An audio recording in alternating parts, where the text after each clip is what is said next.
सारे प्रोटेस्टर्स भी जो है वो इंजर्ड हुए। तो ये सारा मामला जो है वो हुआ। अब अगली बात बताऊँगा, देखिए अगली इंपॉर्टेंट बात ये है कि इस पूरी जो रैली थी इसके साथ एक बहुत इंपॉर्टेंट दुनिया की सबसे अमीर पर्सनैलिटी ने खिताब किया, जिनका नाम है मिस्टर एलॉन मस्क, जो अमेरिका की स्पेस एक्स, ट्विटर और इस तरह की डिफरेंट कंपनीज के ऑनर हैं। He is a trillionaire, no doubt in that, billionaire.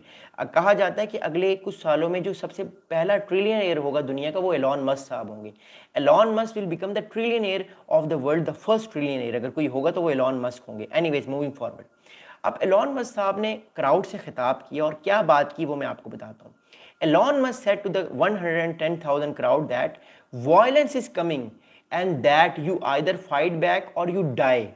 अब ये बात की एलॉन मस्क से, एलॉन मस्क साहब ने कहा कि वायलेंस यानी मारपीट जल्दी आने वाली है, या तो आप मर जाएंगे या तो आप फाइट बैक करेंगे, यानी लोगों को उबाल देने की कोशिश की है, उभार देने की कोशिश की कि आपको एंटी इमिग्रेशन लॉज की बात माननी पड़ेगी, आपको इस गवर्नमेंट को फारिग करके एंटी इमिग्रेशन लॉज बनाने पड़ेंगे। अब एलॉन मस्क साहब खुद भी एक इमिग्रेंट हैं, he is from south Africa. बाद में उनको अमेरिका के अंदर वो सारा कुछ मिल गया जो वो चाहते थे, लेकिन वो खुद भी इमिग्रेशन के बड़े खिलाफ हैं। He is also very against immigration. या तो वो वोट लेना चाहते हैं तभी वो फार राइट को इतना सपोर्ट करते हैं, बट अपार्ट फ्रॉम दैट वो ब्रिटेन की पॉलिटिक्स में भी बहुत ज़्यादा इंटरेस्टेड हैं। तो ब्रिटेन में जो फार राइट के ग्रुप्स हैं उनको जो स्पॉन्सर करते हैं, उनको जो माल देते हैं, पैसे देते हैं, वो एलॉन मस्क साहब देते हैं।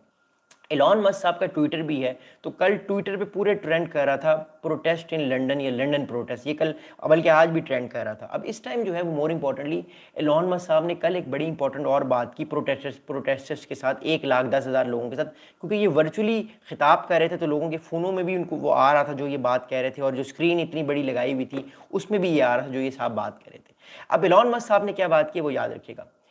एलॉन मस्क साहब ये प्रोटेस्टर से ये कहते हैं कि I really think that there is got to be a change of government in Britain, we don't have another 4 years और whenever the next election is, it's too long, some things goes to the done, there is got to be a dissolution of parliament and a new vote held. अब Elon Musk साहब ने बड़ी interesting बात की कि 4 साल बहुत ज़्यादा हैं, इस गवर्नमेंट को जल्दी से जल्दी डिसॉल्व होना चाहिए और जल्दी से जल्दी फार राइट को आना पड़ेगा ताकि वो एंटी इमिग्रेशन लॉज बताएं। अब कहने का मतलब है कि एक इंसान जो ब्रिटिश नेशनल नहीं है, जो अमेरिकन नेशनल है, वो कैसे लोगों को ये बात कह सकता है कि आप जो है वो एंटी इमिग्रेशन की तरफ जाएं और ब्रिटेन की गवर्नमेंट को गिरा दें। तो इट शोज़ कि हम एक टेक्नोलॉजिकल रेवोल्यूशन में हैं जहाँ पे बिलियनियर्स जो हैं उनकी बात एक पॉलिटिशियन से ज़्यादा सुनी जाती है। क्योंकि देखिए जो एलॉन मस्क का ट्विटर है इसको इस टाइम दुनिया के सबसे ज़्यादा पॉलिटिशियन यूज़ करते हैं। इवन जो ट्वीट भी किया केयर स्टार्मर ने वो एक्स के थ्रू किया, और एक्स किसका है? एलॉन मस्क साहब का। तो इस थिंग के हमें इस चीज़ से भी अंदाज़ा होता है कि मार्क ज़करबर्ग, इसके अलावा जेफ बेजोस, एलॉन मस्क, इस जैसे जो बिलियनियर्स लोग हैं जिन्होंने बड़ी बड़ी इनोवेशंस की, एक तरफ तो इन्होंने बहुत अच्छा काम किया, दूसरी तरफ ये डायरेक्टली कंट्रीज़ की जो इकॉनमीज़ हैं, कंट्रीज़ की जो एक तरह से मोर इम्पॉर्टेंटली जो उनकी डिसीजंस हैं उनको भी मैनिपुलेट करने की सलाहियत रखते हैं, बिकॉज ये सारे प्लेटफॉर्म्स इन्हीं की तो हैं। अगली बात बताऊँगा, अगली बात ये कि अब जो लेबर गवर्नमेंट है, जो केयर स्टार्मर साहब की गवर्नमेंट है, उनके एक एमपी हैं, इनका नाम है स्टेला क्रीसे। स्टेला क्रीसे ने कल एक ट्वीट किया है जो कि प्रो गवर्नमेंट हैं और प्रो केयर स्टार्मर हैं। उन्होंने कहा है कि in spirit of free speech I disagree with Peter Kyle, we can defend right of people to protest and still be concerned that for many watching yesterday purpose behind this event is not freedom but fear. They must be able to march and we must challenge message as not who we are. तो जो है वो labour की जो MP हैं, जो government की MP हैं, इनका नाम है स्टेला क्रिस्टे। उन्होंने कहा है कि मैं इस चीज़ से एग्री करती हूँ कि लोगों को अपने घरों से बाहर निकलना चाहिए, प्रोटेस्ट करना चाहिए, लेकिन इस प्रोटेस्ट के पीछे एक फ़ियर है, हम उस फियर के अगेंस्ट हैं। हम इमिग्रेशन को सपोर्ट करेंगे लेकिन हम कोई ऐसा कदम नहीं लेंगे जिससे फार राइट भी नाराज़ हो, क्योंकि गवर्नमेंट का ये काम है कि सारी जमातें जो हैं वो काम करें। अब मोर इम्पॉर्टेंटली ये सारा कुछ इतना इम्पॉर्टेंट क्यों है? अब आपके मैं फिर सवालात के जवाब दूंगा, आप लोगों के कमेंट्स नहीं आ रहे।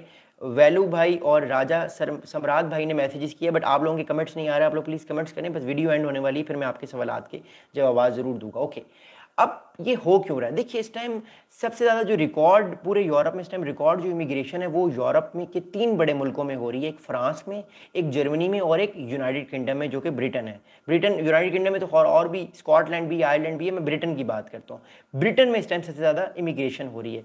इस साल 28,000 इमिग्रेंट्स ने वो आए, या तो वो बोट्स के थ्रू आए, या वो इलीगली आए, या वो लीगली आए, बट 28,000 लोगों ने इस साल कदम रखा ब्रिटेन पे। अगली बात बताऊँगा। अगली बात ये है कि अब मसला ये है कि एक तरह से जो फार राइट है वो ये कहता है कि जो हमारी आइडेंटिटी है, वो ये जब इमिग्रेंट्स आते हैं वो इस आइडेंटिटी को ख़राब करते हैं। वो डिफरेंट लैंग्वेजेस बोलते हैं, डिफरेंट रिलीजन्स को जो है वो कंज्यूम करते हैं, और उससे क्या होता है, जो वेस्टर्न कल्चर है उस पर एक दीमक लगती है, उस पर एक दाग लगता है। दैट्स वाई उनको इस चीज़, और जो जॉब्स भी ज़्यादा मिलती हैं वो इमिग्रेंट्स को मिलती हैं, क्योंकि वो हर तरह के काम कर लेते हैं। अब जिस तरह के काम अब गोरा नहीं कर सकता, उस तरह के काम सारे जो हैं वो इमिग्रेंट्स कर लेते हैं, कि उनको पैसों की ज़रूरत होती है। वो फिर पर डॉलर चार्ज करते हैं, वो 12-12, 14-14 घंटे काम करते हैं, फिर वो आहिस्ता आहिस्ता तरक्की करते हैं। अब एक आदमी 3 दिन जॉब्स करेगा तो वो तरक्की तो करेगा ना, और जो वहाँ का अपना गोरा है वो कंफर्ट जोन में वो नहीं काम करेगा, तो वो फिर तरक्की उस तरह नहीं कर सकता। तो दैट्स आई थिंक वाई ये जो जेलेसी डायलेमा है, या जो फार राइट का एक डायलेमा है। अगली बात बताऊंगा। अब याद रखिएगा, एलॉन मस्क साहब भी इस गेम में आ चुके हैं। एलॉन मस्क साहब इस गेम में इसलिए आ चुके हैं बिकॉज वो भी अपनी जो पॉलिटिकल एम्बिशंस हैं, जो कि एक उनका एक कल्चरल एम्बिशंस हैं, जो अपनी ताकत को वो बढ़ाना चाहते हैं, वो भी उसमें आते हैं। और वो चाहते हैं कि वो अपनी ताकत को विद द टाइम बढ़ाएं, और अपनी जो एक तरह से इन्फ्लुएंस है दुनिया में, जो ऑलरेडी बहुत ज़्यादा है, ट्विटर की वजह से, स्पेस एक्स की वजह से, और उनकी डिफरेंट कंपनीज़ हैं उसकी वजह से, टेस्ला की वजह से, तो उसको और ज़्यादा वो बढ़ाएं और ज़्यादा प्रॉफिट हासिल करें, और ज़्यादा बेनिफिट हासिल करें। यही बिलियनियर्स करते हैं, क्योंकि कहा यह जाता है कि जो पहले ट्रिलियनियर होंगे दुनिया के, वो एलॉन मस्क ही होंगे। अगली बात बताऊँ। अब अगली बात ये है कि इस टाइम जो इमिग्रेंट्स हैं उनको एक और ये डर हो गया है कि आने वाले टाइम पे जो डेमोक्रेटिक गैप होगा वो बढ़ता रहेगा। 2050 तक ये कहा जा रहा है कि यूरोप के अंदर जो है वो इमिग्रेंट्स की तादाद ज़्यादा हो जाएगी, और जो वहाँ के लोकल लोग हैं वो कम हो जाएंगे। तो एक तरह से जो डेमोक्रेटिक गैप है ये बढ़ता रहेगा, और इससे इवन जो इमिग्रेंट्स की अपनी पॉलिसीज़ हैं, या जो मोर इम्पॉर्टेंटली जो ये यूरोप के लोग हैं, इनको इसकी वजह से बहुत डर लग रहा है। अगली बात बताऊँ। देखिए अगली बात ये कि अब ये जितना भी जो वायलेंस है ये अब आने वाले वक्त में हमें बढ़ता हुआ नज़र आएगा। ये सिर्फ आपको यूरोप में, ब्रिटेन में नज़र नहीं आएगा, ये आपको जर्मनी में नज़र आएगा, फ्रांस में भी प्रोटेस्ट हो रहे हैं इस टाइम। इसके अलावा Norway, Sweden, Denmark, each you name any country, her country में आपको ये नज़र आएगा, और ये बढ़ता हुआ नज़र आएगा।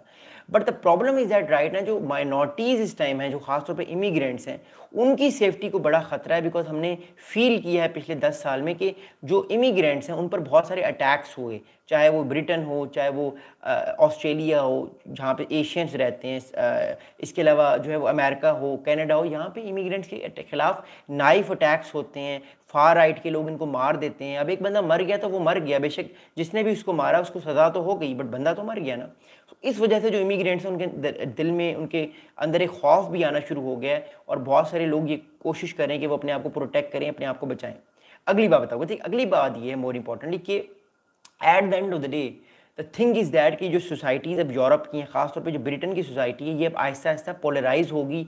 आपको फार राइट ज़्यादा मिलेगा, और ये सिर्फ ब्रिटेन नहीं है, अमेरिका में भी फार राइट ज़्यादा मिलेगा। अभी जो आपने देखा जो मर्डर हुआ अभी चार्ली के कर्क का, तो चार्ली कर्क का मर्डर भी इसी वजह से हुआ कि वो फार राइट को सपोर्ट करते थे, और एक्सट्रीम लिबरल ने उनको एक तरह से, या तो वो गे था या लेस्बियन था, जो भी था, वो उनकी बातों को एक्सेप्ट नहीं करता था, और उसने उनको मार दिया, उनको मर्डर कर दिया। हालांकि हम उस चीज़ को कंडेम करते हैं, बट आई एम सेइंग कि ये एक्सट्रीमिज़म, ये जो हेट स्पीच है, ये बढ़ेगी, जिससे आपको आने वाले टाइम पे पॉलिटिकल मर्डर्स नज़र आएंगे। आई विश ऐसा ना हो, लेकिन हमें जो हिस्ट्री को हम देखते हैं तो ये ऐसा ही हमें होता हुआ नज़र आ रहा है। एनीवेज, आप लोगों के कोई सवालात हैं तो आप लोग कर सकते हैं। I am hair. मैं थोड़ी देर आप लोगों के सवालात के जवाब देने के लिए आया हुआ हूँ। ये बड़ा इंपॉर्टेंट टॉपिक था, इसलिए मैंने वीडियो बनाई। मैं आप लोगों के नाम पढ़ूंगा। रजत भाई कैसे हैं आप? वेलू भाई बहुत शुक्रिया। हाय कह रहे हैं पाकिस्तान जिंदाबाद, पाकिस्तान जिंदाबाद। Good morning to all of you, सुबह बखैर। सुनाल प्रामर कैसी हैं आप? ठीक हैं। अली भाई कह रहे हैं अस्सलाम वालेकुम, गुड मॉर्निंग। वालेकुम सलाम अली भाई, कैसे हैं आप? ठीक हैं। चैनल को सब्सक्राइब करें, बेल आइकन को दबाइएगा, और any question if you have guys you can ask. So ये फार राइट, ये सारी चीज़ें आने वाले टाइम पे आपको नज़र आएंगी, और that's how it is. But आप लोग प्लीज़ कमेंट्स करके अपने सवालात पूछ सकते हैं। मैं थोड़ी देर लाइव हूँ, और मोर इम्पॉर्टेंटली इस टाइम जो है वो साउथ चाइना सी में अमेरिका और उसके एलाइज नेवल ड्रिल्स कर रहे हैं, तो आज हम उस पर भी बात करेंगे। इसके अलावा जो अरेबियन कंट्रीज़ हैं, जो अरब कंट्रीज़ हैं, वो ये चाह रहे हैं कि वो अरब नेटो की तरह एक ऑर्गेनाइजेशन बना ले मिलिट्री, उस पर भी मैं बात करूँगा सुबह वाली वीडियो में, but still I am live. So अगर आपके कोई सवाल आते हैं तो आप लोग कर सकते हैं। I am here to give you the answers very happily, but या तो मेरे बहुत सारे दोस्त अभी सोए हुए हैं, बट अपार्ट फ्रॉम दैट